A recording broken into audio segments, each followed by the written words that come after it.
In today's show, the Israelites again are acting like little children. Stay tuned.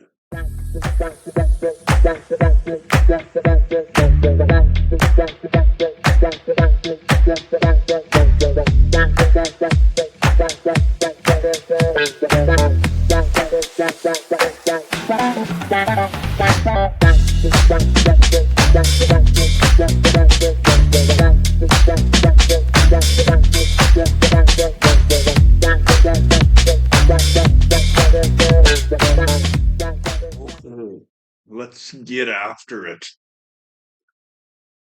We're into Joshua chapter 7 today. We've skipped past chapters 4, 5, and 6. That's where we have the story of the fall of Jericho, walking around the perimeter of the walls for 7 days or 6 days. And then the walls come tumbling down when they all yell. It is a good read. I would encourage you to give it a go because there are some very interesting tidbits in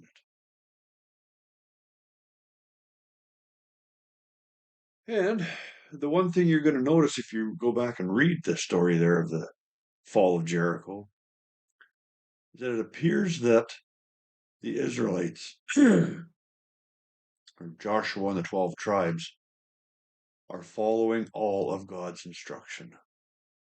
And what happens then? Success. Okay, let's get into our reading today from Joshua chapter 7. But Israel violated the instructions about the things set apart for the Lord.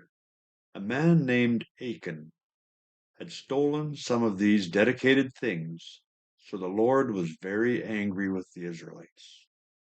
Achan was the son of Carmi, a descendant of Zimri, son of Zerah, of the tribe of Judah. Joshua sent some of his men. So you can see that sin is just ignored here in the reading, and goes on to Joshua sent some of his men from Jericho to spy out the town of Ai, east of Bethel, near Beth Aven. When they returned, they told Joshua, "There's no need for all of us to go up there.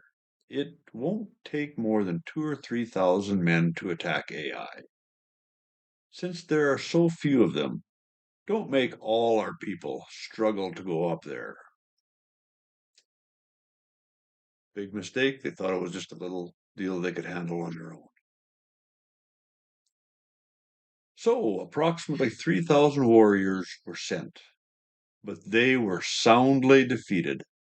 The men of Ai chased the Israelites from the town gate as far as the quarries, and they killed about 36 who were retreating down the slope.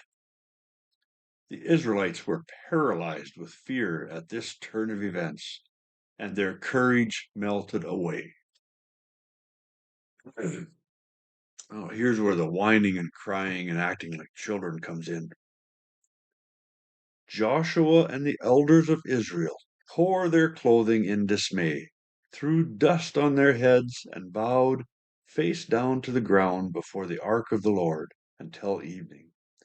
Then Joshua cried out, "O sovereign Lord, why did you bring us across the Jordan River if you are going to let the Amorites kill us? If only we had been content to stay on the other side. Lord, what can I say now that Israel has fled from its enemies? For when the Canaanites and all the other people living in the land hear about it, they will surround us and wipe our name off the face of the earth.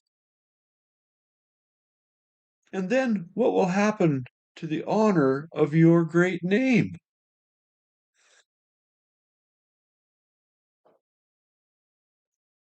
Yeah.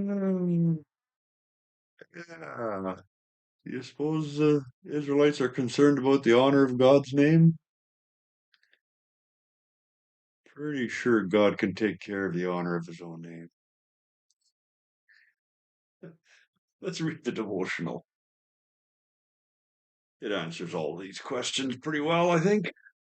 A winning strategy. During my days as a high school basketball coach, I made a huge mistake. I sent some of my players to scout an opponent. They returned with this report: "We can take those guys easily." Overconfident, we lost to that team.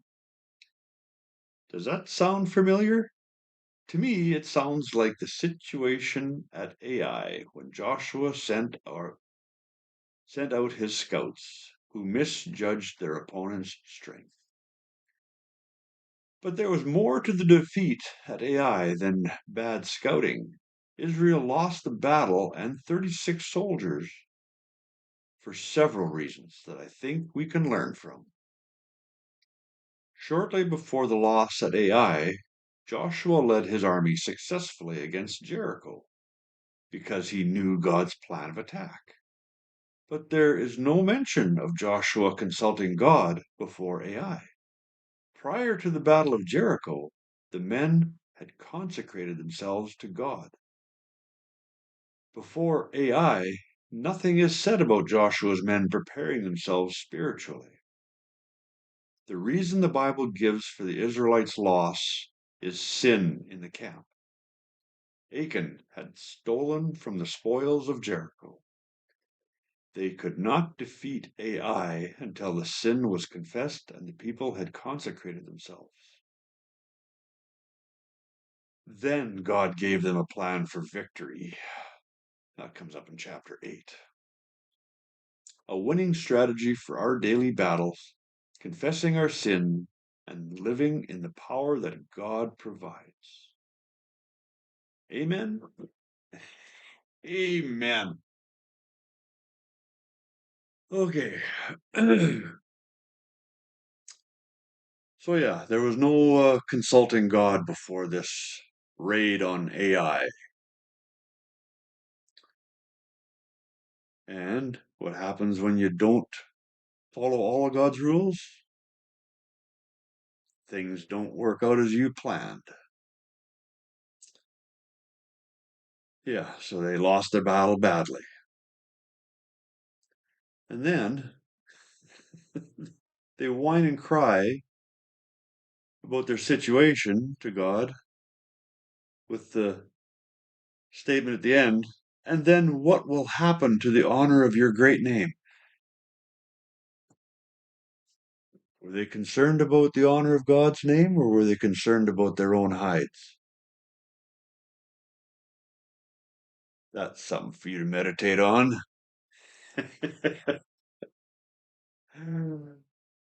Yeah. Y'all have a great night.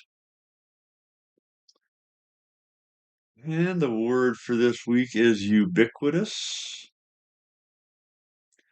God willing, we will see you tomorrow.